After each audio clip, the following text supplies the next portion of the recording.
இப்போ நம்ம மாம்பழ வத்தல் போடலாம். பாருங்கள், இந்த மாதிரி அரைப்பழமாக இருக்குது.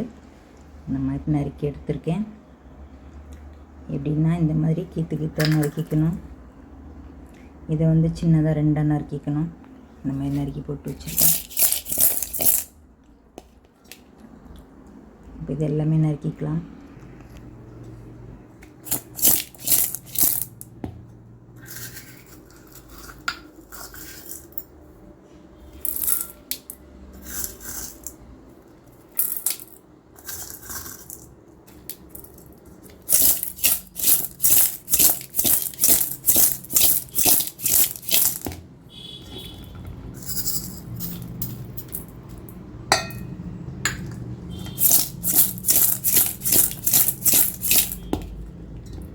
இப்படி ஒரு 1 hour இருக்கட்டும்.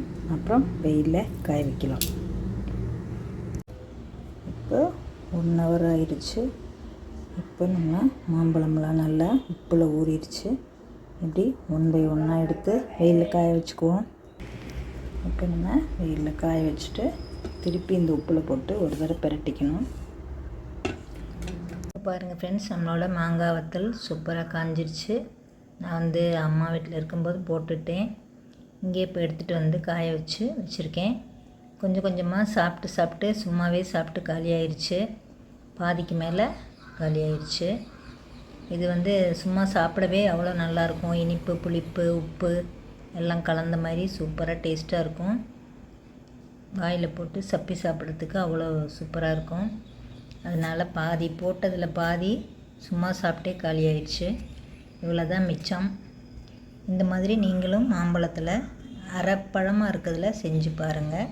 இந்த மாவத்தல் வந்து சாம்பார் வைக்கலாம், தட்டைப்பயிரும் மாவத்தலும் குழம்பு வைக்கலாம். ரொம்ப சூப்பராக இருக்கும். நீங்களும் ட்ரை பண்ணி பார்த்துட்டு சொல்லுங்கள்.